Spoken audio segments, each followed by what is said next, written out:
Come on, let's go on a journey. Sit back, buckle up, enjoy the ride with Crystal Petrie Consulting.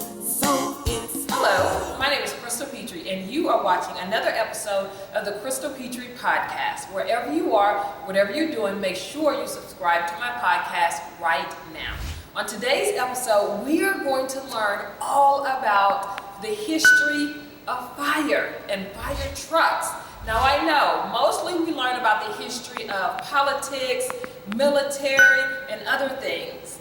But today we are learning all about the history of fire trucks and fire hydrants and all things fire. And here to educate me and you, we have Dana Ward, Director of the Fire Museum of Texas. Yes, hello. So Thank you so much for having me here. I'm so excited. Like, I'm really trying to be professional and It's okay. You're in my world. It's all good. I know. And so we're inside the Fire Museum, and as you can see behind us, it's like the best background I think I've ever had on my podcast. Thank you. So thank you so much. Okay, so let's get to these questions. Okay. So my first question is, what is a fire museum? So basically fire museums in general, it's just to kind of showcase fire history throughout its time. You know, firefighters kind of started off in the early mid-1800s or 1700s, and then we work our way to current. So this just kind of is a good way to kind of reminisce of how we started and where we are today as far as firefighting. And when was the Fire Museum founded? So this museum was actually founded in 1984. It was founded by our previous chief, Chief Shelton, and it was actually an accumulation from another museum that was located in Grand Prairie. Unfortunately, that museum had filed for bankruptcy, and Chief Shelton had worked with the museum to get those particular exhibits moved over to this museum, and that's whenever it was originally founded. And what was his purpose, would you say? Did he leave like that information? Why did he want to start the Fire Museum? So Chief Shelton was all about fire history, about fire education. That was what he left as his legacy.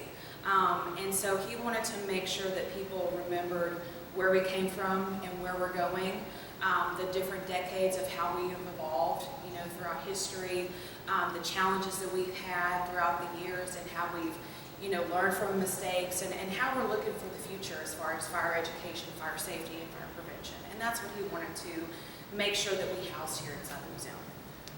This next question, I've been so excited to ask, because as I was doing my research about the Fire Museum, is this the Fire Museum of Texas? It is. So whenever Pete Shelton actually started this museum, like I said, in 1984, we are actually endorsed by the State Firefighter and Fire Marshals Association, and they actually labeled us as the Fire Museum of Texas, so that's where originally we got our name, and that was in 1986. You know, this entire time, okay, so we are located in Beaumont, Texas. Mm-hmm. This entire time, I thought this Fire Museum was just the Fire Museum here in Beaumont, Correct. Texas. Yes. I did not think it was the whole state. It is. We we kind of get misrepresented because we are located in Beaumont, and a lot of our apparatuses here are from previous years of the Beaumont Fire Department.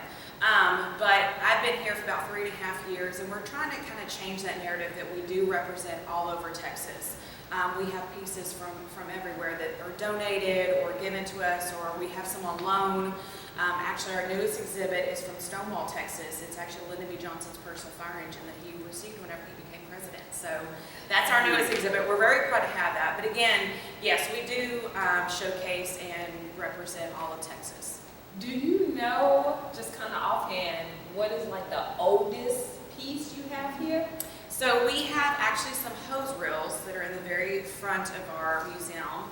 They're from about mid-1800s period is what we have records on, but those are the oldest pieces that I have inside the museum. Okay, so let's get kind of the demographics of the museum.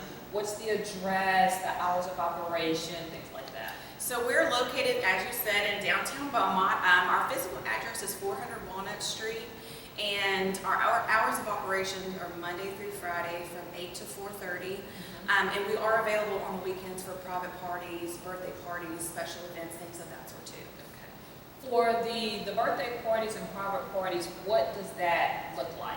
So depending on the size of the party, we can host anywhere from a small party about 1 to 40 people, or our larger events will host anywhere between 40 to about 150 people. And that will consist of access throughout the entire museum. So you have the down floor, and then you have the upstairs, which is our children's center.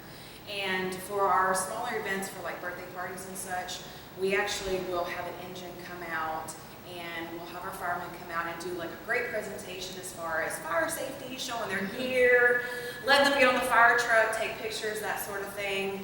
And then, like I said, we have our upstairs activity center for them to enjoy as well.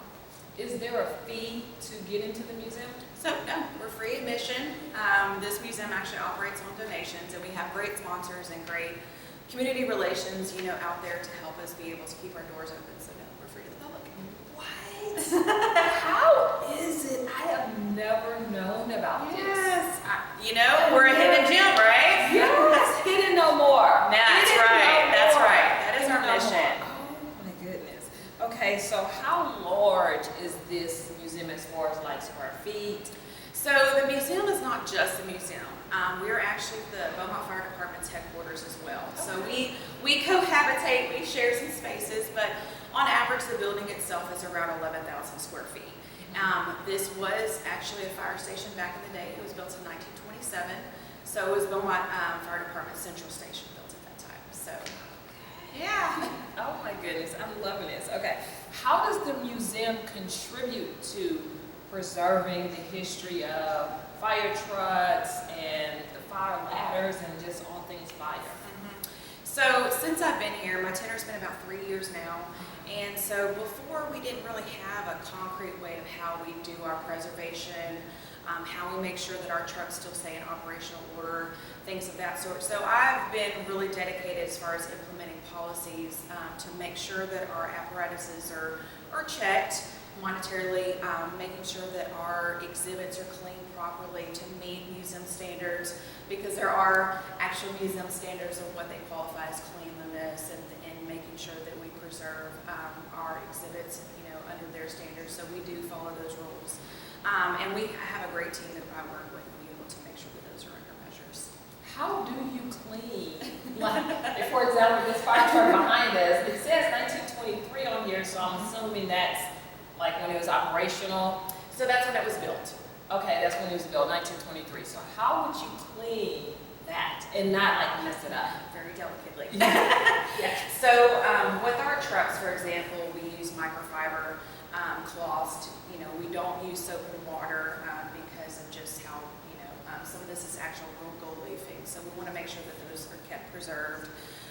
We do wear gloves whenever we handle our certain artifacts inside the museum. So we do a lot of research to be able to make sure that we handle different textiles and different objects according to museum measures. So this is just what I'm thinking, and I'm sure I'm wrong here, Dana, but I'm gonna ask it anyway. Why would someone want to preserve like fire? Because I feel like if there's a fire, it's like negative. It's probably one of the worst periods in someone's life. Your Right. house is on fire, your car's on fire, you're on fire. Right. So why would we want to even preserve that? And that's a great question. I think, yes, whenever our guys interact with the general public, it's usually on their worst day, right?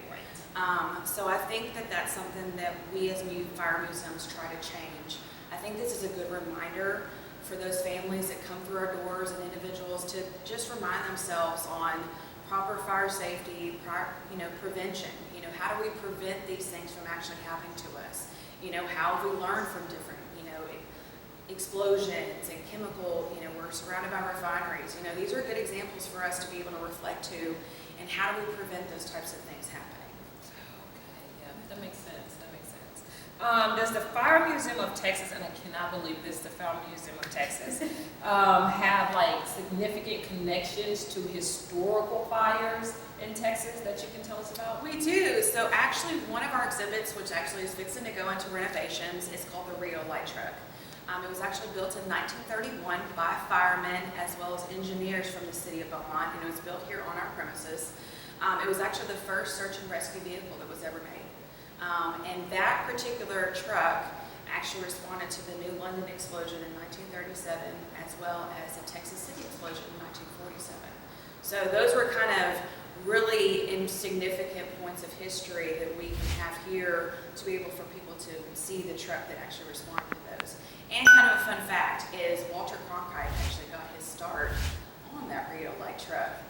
What? Yes. So at the time, he was just starting his career in reporting, and he actually snuck into the New London explosion by dressing up like a fireman and riding on that light truck. Yes. Yeah, so it's going under renovations, like I said, but we're excited to have it back and then be able to have it here on display back at home where it originally was created and for people to enjoy. Absolutely. Where is New London? Is that a city? It is. It's located in Texas. I would give you the exact location, but I think it's, I'm not really sure exactly where. I should know where it actually is, but it's around the Houston area. Okay. What are some of the more popular pieces that you have here? So probably our big fire hydrant that's outside. Yes. It is definitely one of our biggest showpiece, pun intended. It's 24 feet tall. It was actually given to us by Disney. It was given to us whenever they relaunched 101 Dalmatians back in 1999. So that's the reason why it's painted like a Dalmatian. Okay. And it does actually work. Does it? It does, it does. It actually is the world's largest working fire hydrant. Yeah, I was gonna ask you about that because I had this was a while ago. I was researching Beaumont and history in Beaumont. I was like, I pass that fire hydrant all the time and did not realize it's the largest working fire hydrant in the U.S. or is it the world? In the world. In the world. Yeah. If y'all don't come out to this, fire museum, please come out to this fire museum. Okay, so did you guys have to apply to get that fire hydrant, or how did? We did. So during that time, they were, like I said, were relaunching 101 Dalmatians, the movie, and they were looking for a place to house this large promotional item. And so they were looking for applications. We had sent in an application. They had received over about 300 during that time, and then Beaumont, Texas was chosen to be able to house it. So Disney actually built it on their premises and then had it shipped here and had it, put up back, like I said, back in 1999. And we have a great video that's actually on our Facebook page of whenever they revealed it. We had 101 firemen in their gear with spotted umbrellas that did a little dance outside to, help launch that promotion and that fire hydrant. So it was pretty neat. What is the Facebook page? So the Facebook page is the Fire Museum of Texas. We're located on Facebook as well as Instagram. Excellent. So whenever people come in, what is are they allowed to touch? How does that, or just walk around and look? So our downstairs kind of exhibits, like I said, all of our older historical pieces. So we do ask that people not touch, and just enjoy from afar. You're more than welcome to take pictures. And that's just to preserve our pieces for the longevity. However, we do have a kids cab in the back that the children can dress up in fireman's gear and take pictures. Adults too, we do have adult sizes, but our upstairs is completely hands-on and like I said, our activity center for children.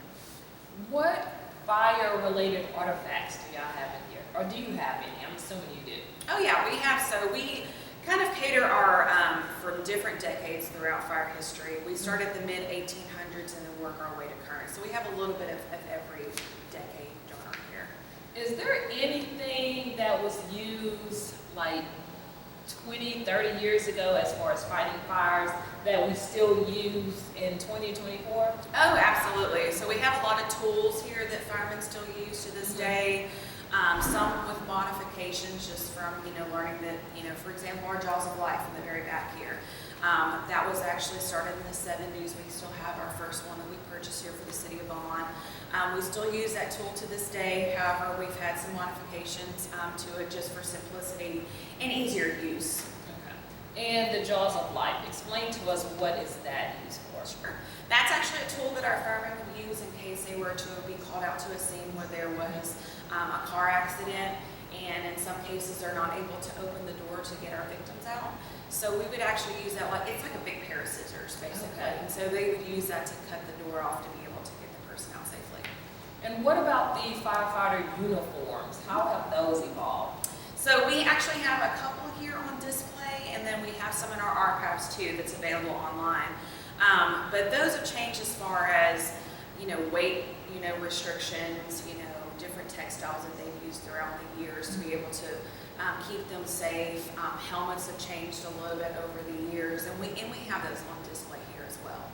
Do you have any exhibits dedicated to, like, I hate to use the word famous, but like famous or well-known fire chiefs or firefighters? Well, we do have our founder, Pete Shelton. We have some of his memorabilia here, but I would honestly say that probably our biggest significant piece is Lyndon B. Johnson's personal fire engine. That's kind of a big one. That's a huge one. Yes, we're very proud to have that on display here. And it's on loan. We have it for the next 2 to 3 years. Does every president have its own fire department or whatever? So this one's actually unique. This one was actually received whenever the president came into office back in 1965. He actually received it as a gift from the city of Brady, Texas. He received the fire engine and a Bowie knife, and the reason was that it was kind of like a bribe, so to speak. They wanted a bridge built in their town, and so that was their offering to the president for them to be able to have that done. So sounds about right. Yeah. So that's how he acquired that. But he used it as recreational. He would drive his friends and his family throughout his ranch, and like I said, that's located in Stonewall. Okay. What about fire alarms? Because when I think of fire alarms, I just think like the little white kind of disc that you like have on your wall or your ceiling or something. Have they evolved or have they always been like the white kind of disc? Oh no, they come in all different colors. And those have changed as well over time for just simplicity. We didn't have batteries a long time ago, so those have been modified over time. We actually have one in our fire safety house upstairs. That's in our children's center, and we utilize that for training purposes whenever we do demonstrations or we do tours with our kids, so that way they can hear the sound and they know what that sound means. It means there's a fire, and this is how we get out of the house. This is what we do in case they ever hear that noise. So, do you know who invented that? And I'm just asking. I have no idea. Who invented the fire? That one I don't know. But I can get back to you on that one. I don't know either. I was just like, it just popped in my head like, who invented that? No, it's a great question. What about the fire hoses? Because I remember they used to be huge and super heavy, and I was like, how could anyone carry that to put out a fire? Right, and they're still big and they're still heavy. It honestly depends on, I guess, the type of fire that they're doing. I'm not a fireman, so I don't want to speak on their behalf. But I know that they do use different size hoses pertaining to where they're getting the water source from, whether it be the engine or the fire hydrants, things of that sort. They use those different types of hoses for that.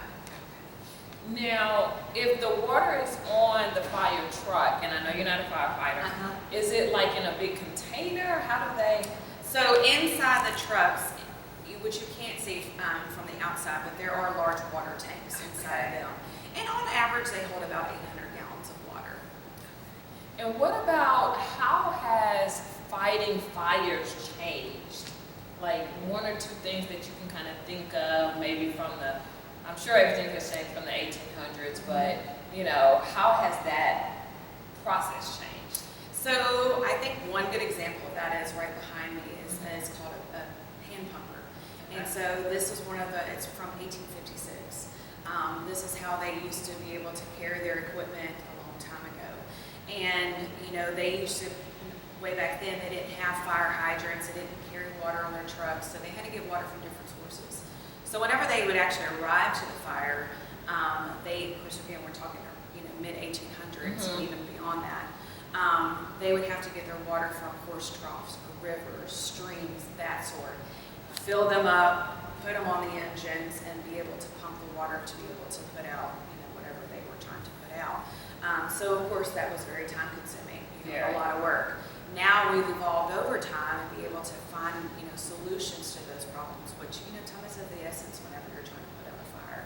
So that was all kind of kept in mind as the evolution of those different fire apparatuses. Okay. Let's talk about the educational aspect of the Fire Museum of Texas. Do you guys offer guided tours where you, I was going to say sit down and explain, but like walk around and explain what's like what's here? Absolutely. So, since I've been here, my main focus has been evolving us into a more of an education center. We kind of cater our tours from pre-K to 5th grade. Of course, we see everybody, so we talk to adults as well and teenagers, but our children is where our mission is because we want them to understand what to do in the sense of a fire and be prepared. Right. And to also educate our families on what to do, in case of emergencies. So during our tours, we see any average between 12 to 15,000 students per year. And we tailor those depending on the age level. Because again, we want to relay things that they're going to understand. A pre-K, child is not going to understand the same thing as a middle schooler. So we try to really tailor our programs depending on the age level. And while they're here, they see the equipment, they meet our firefighters, they're able to ask questions that they may have. And our guys do a great job as far as making sure that they understand the basics, what stop, drop, and roll is, how to come up with an exit plan with our families to make sure if they have a fire, where do they go, what do they do, and even as simple as who to call in a case of emergency. Now we have cell phones nowadays. We talked about change throughout time. That's a big one. And knowing when to call 911 and how to call 911. Excellent. What are some specific educational programs that you offer here? So again, like I refer to, is we kind of tailor them with our different age groups. Okay. Our younger ones, are more hands-on because they're not at a reading level just yet. They're understanding the basics of reading. So a lot of that is hands-on training. Our firehouse is one of our biggest things that we utilize. We talked about fire alarms, so getting them used to the sounds.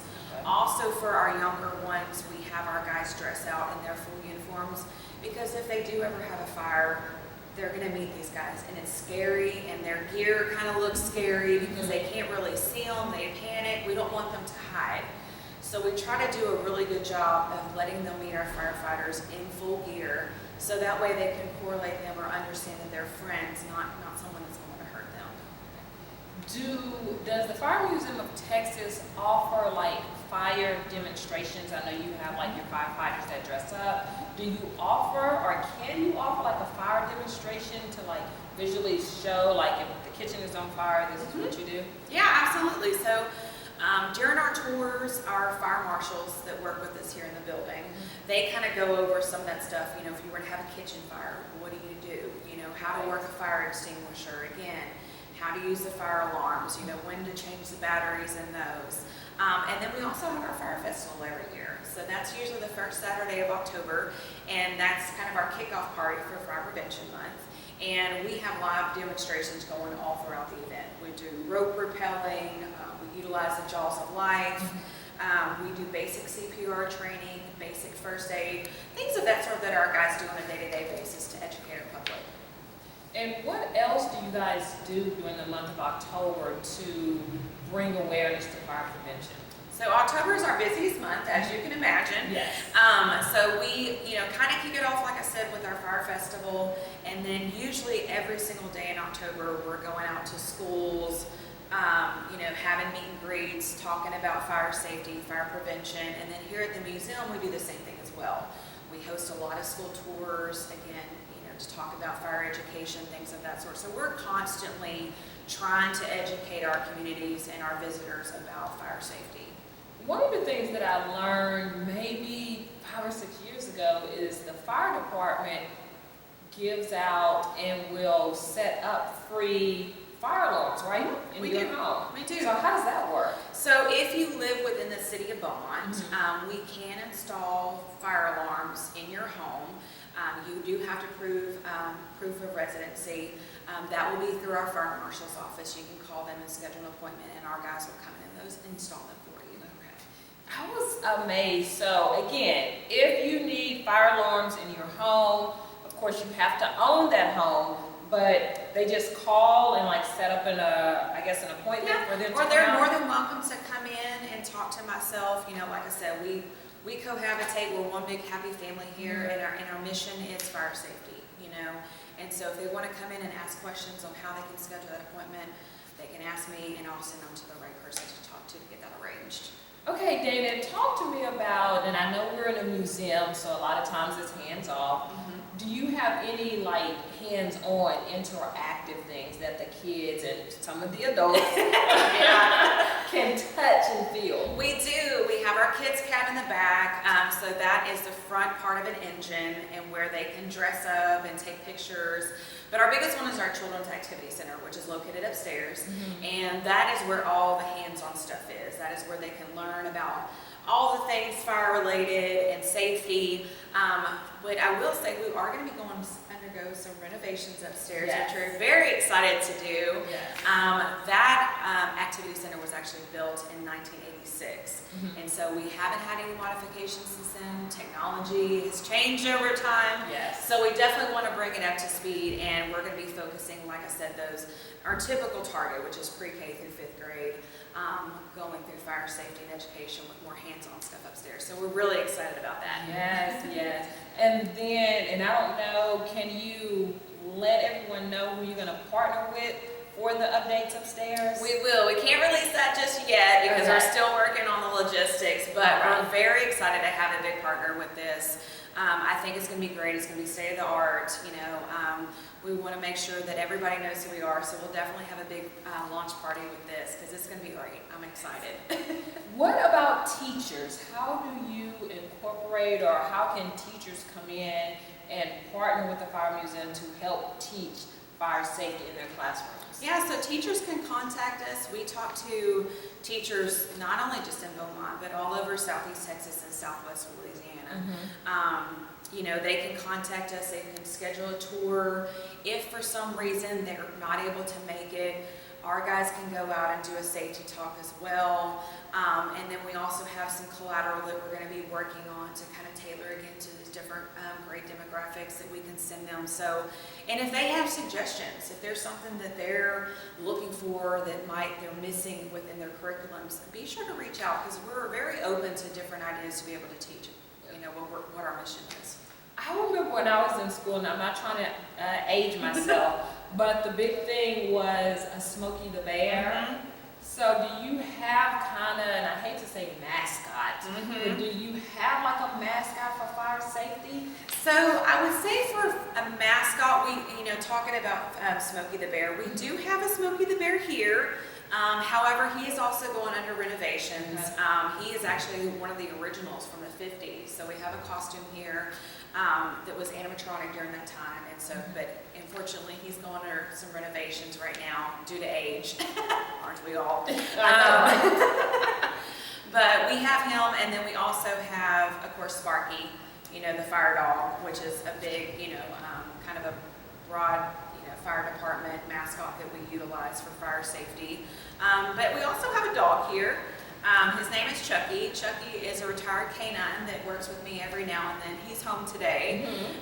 But he's kind of here to hang out and meet and greet everybody, and again, just be a, kind of a fun, furry friend that we all love here. Excellent. And what about gift shops? Do you guys have gift shops? And if you do, what can be purchased there? We do. So our gift shop is one of our sources that we use for revenue. It's located down here on the first floor, and I kind of have a little bit of everything. We have a lot of travelers that come from out of state, through here. So we have department stuff that we have cups, mugs, we have activity little sets for our kids, we have kind of a plethora of different items in our gift shop. Something for everyone. Do you have any like record-breaking artifacts or things here? I know you have the fire hydrant outside. Any other like record-breaking, little-known? I would say our fire hydrant is probably our number one. Okay. Our next one in line would probably having the LBJ truck here because it's actually the first time that the president, or it's been moved since the president received it. So it's always been in his house, at his ranch. We're the first ones to be able to receive it and have it on display outside of that. So I would say that's next. Our light truck, whenever we have it back, will be our staple piece, I think, whenever it's completed with restorations. When we're dealing with fires, we understand and we appreciate, me and everyone else appreciates that the firefighters are running into the house as we are running out of the house. Right. And sometimes we lose firefighters because of that bravery. How is that memorialized? How are they memorialized here at the museum? So we make sure that we pay homage to any firefighter that's lost their lives in the line of duty. We actually have a memorial outside, which is surrounded by our big fire hydrant. We have bricks that can be purchased, not only just for the ones that have lost their life in the line of duty, but also retirees that we've lost throughout the years. They can be purchased and they can be placed around our fire hydrant for people to visit and see. And what about like photo ops? Can people come in, because we're in a selfie world now. Yes, we Can are. people come in and like take pictures, or how does that work? Absolutely. We encourage pictures. The more the merrier. Yes. That only gets us exposure as well. So Yes. we want to make sure that people see us and what we have on display and spark that interest on what else we have here. So yes, we highly encourage pictures here. Now, you stated earlier that you guys are on Instagram, IG, and you're on Facebook. On Facebook, it's the Fire Museum of Texas. What is the handle on IG? So same thing. Okay, Yes, so on IG and Facebook is the Fire Museum of Texas. Do you have any like online, virtual things that people can look at, maybe on a website or on social media? Absolutely. So our website is firemuseumoftexas.com, and on there it kind of showcases some of our exhibits. But one of the big things too that we just added is our online collection, because we can't showcase everything as much as we would love to, everything that's in our collection. So we've done a great job as being able to take pictures and documentation of all of the other items that we have in our collection that are not be able to be visible for the public, but those are also hosted online. And what about seasonal events? Right now we're in like Thanksgiving, Christmas, New Year's season. Do y'all do like seasonal events or seasonal things where people can come in and see like something special for Christmas or New Year's or anything like that? We do. We have Pictures with Santa, which will be coming up. I don't have the date on that yet, but I will definitely update it on our Instagram and Facebook as soon as we have those dates. But we actually do, on average, about 70 events per year. Okay. So we stay pretty busy out in our community. And we do, like I said, our big fire prevention month. Easter we'll do different things. So we, back to school events, things of that sort. So we try to stay in the public eye as much as possible. Do you collaborate with other museums, like within Texas, outside of Texas? How does that look? So in the downtown, which there's been a lot of talk about downtown Beaumont, and kind of renovating us back to life. And so we've done a great job as far as working together and collaborating together to bring people downtown. Because we know whenever you get here, you're only going to be here for probably a little hour and a half or so to be able to see everything. And then you're going to be looking for other things to do. So, we're very blessed to have other museums within walking distance of us. We have great restaurants, shopping, different things of that sort. We really do a great job as far as promoting downtown Beaumont. Okay.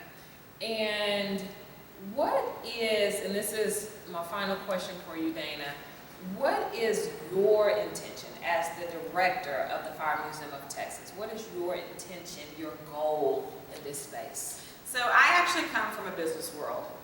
So whenever I first got here, I looked at it as not just a museum. I want us to be recognized as an educational center. I want people, as soon as they walk through our doors, to have reminders of whenever they go home, hey, I need to check my fire alarms. I need to make sure the batteries are good. I need to make sure that my kids know, in the case of an emergency, what they need to do and who they need to call. I want this to be just a kind of a staple and a foundation of fire education. That's my mission here. And I think Pete Shelton, whenever he founded this museum, that was his original intent. And he did a fabulous job as far as making sure that people knew about this place and restoring fire history throughout the years.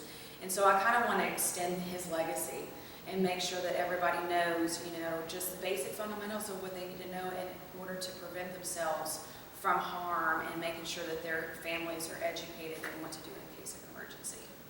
Okay, Dana, I know I said that was going to be my last question. This is my last question. No, that's okay. This is my last question. Do people have to like make a reservation to come, or can they just pop up? They as can long just as- come during normal business hours, and like I said, if they want to come on the weekends, just give me a call, and if my schedule permits, I'll be more than happy to meet them.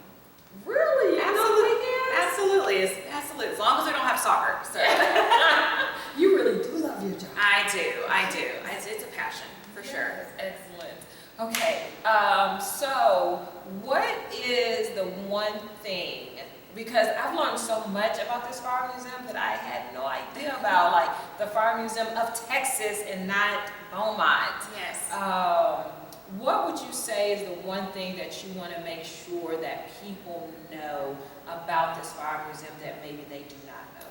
Well, I think you just said it. It's just changing the narrative as far as getting people to understand that we don't just represent Beaumont. As much as I love Beaumont and my guys, we are an extension or a branch to all fire departments located throughout Texas. So if you're watching and you are another fire department located outside of Beaumont, I encourage you guys to reach out to us. You know, if you have certain things that you would like showcased or more information about what we do here, you know, those are people that I would like to, you know, make sure that they know that we represent everybody here. So everybody's welcome. If you are on Apple Podcasts, switch over to YouTube Podcast, because Dana is going to give us our own behind-the-scenes tour of the Fire Museum of Texas. So join us as we get to walking and get to learning. All right, so this is Lyndon B. Johnson's personal fire engine.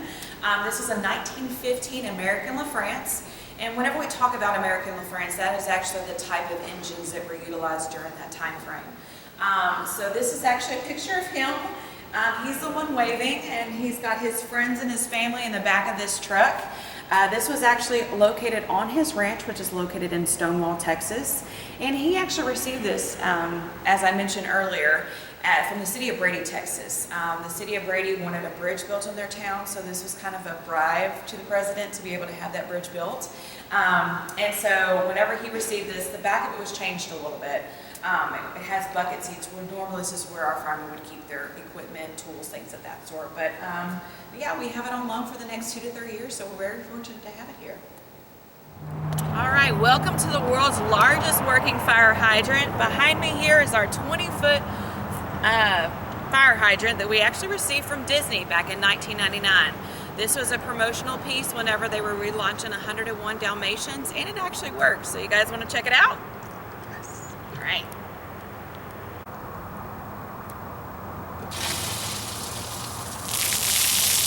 Oh, that is good.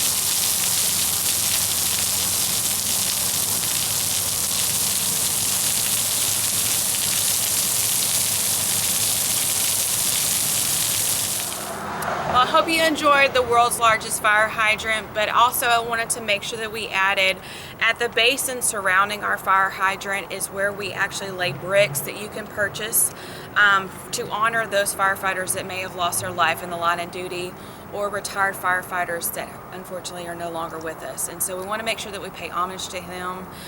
Here they're showcased, as I mentioned, at the base of the world's largest fire hydrant, and those can be purchased for us to honor their memory.